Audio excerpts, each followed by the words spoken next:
INEC officials were helping people to fix, to snatch ballot papers and to fill forms clandestinely and manipulate results. Rufai and his team are trying to analyze what the Inec chairman, Mahmood Yakubu, said in his post-election review he gave. So many things he said. Hey, as if say we know the Nigeria again. We know they here when everything was happening. When policemen were helping to snatch ballot boxes. How INEC officials were manipulating scores as if we were not there. Finally, that he said that 215 offenders will be punished. Now they asked him that initially that it was 700 and something. So what happened to those people? That hope, my own be say hope MC Oluomo or Olumomo or Olumorok. Hope say name there for these election offenders. I beg, let's hear from Rufai and Reuben. The electoral offense is a criminal offense. Okay, these are some of the things we still need to also address in reviewing the electoral framework. But INEC itself, 2 months ago, 4 months ago, said that it was overburdened, that it will have to conduct election. At the same time, it will be burdened with the task of prosecution. And that was why the INEC chairman himself was asking for an electoral offenses commission.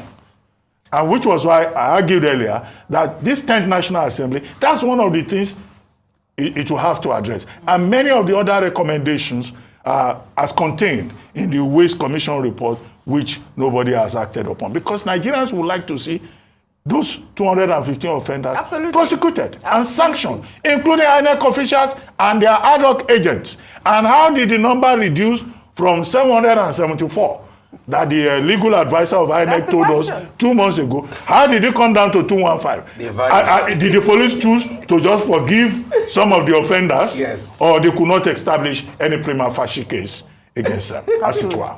If we want to build a country, we tell ourselves the truth. The first question I'd like to ask INEC, because INEC has finished his deposition in court now. They finished his defense. They finished their defense. What happened as regards the glitch?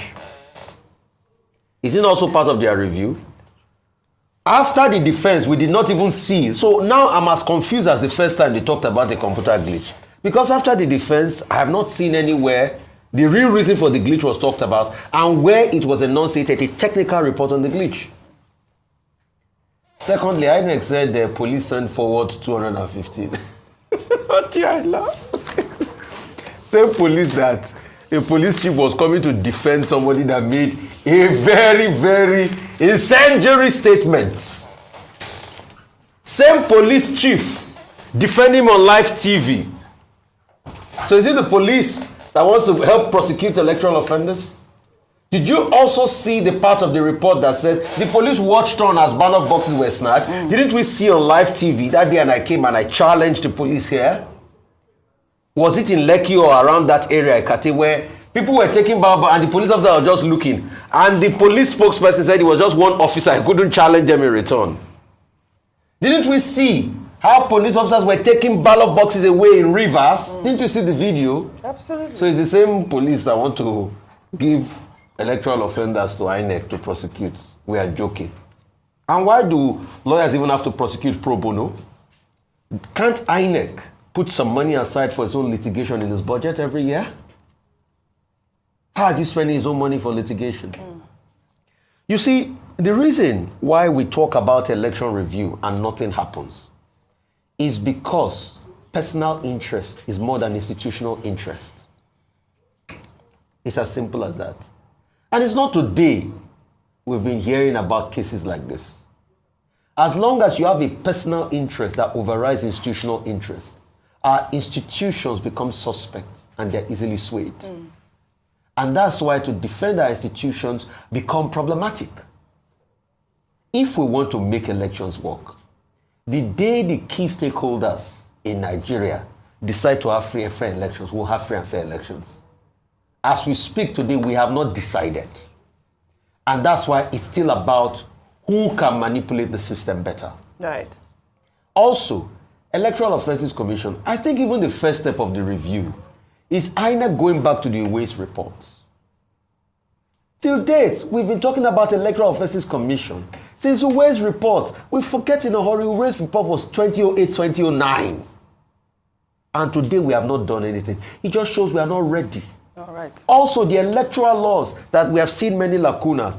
We have started this 10th National Assembly. How are they going to review those laws? Are they going to do it? We are not ready. This was the same Inec law that President Muhammadu Buhari chose not to sign before he finally signed it after he had won elections in 2019. Another question we would like to ask Inec. Yes, the BVAS system worked. There was better accreditation and all of that. But will Inec also tell us where they keep the data that they had to wipe out the BVAS accreditation system when they wanted to do the governorship election? All right. Because there are many questions we should ask in this review. And if INEC is not ready to forensically analyze what constituted the technical glitch they've not given us a report for, I don't think the review has started. So we know how to make Nigeria work. But today, because it still favors a few lots of us, we continue in our ways. But I know this country will do well. It will rise up and it will achieve its full potential one day. But today, the key stakeholders are not ready.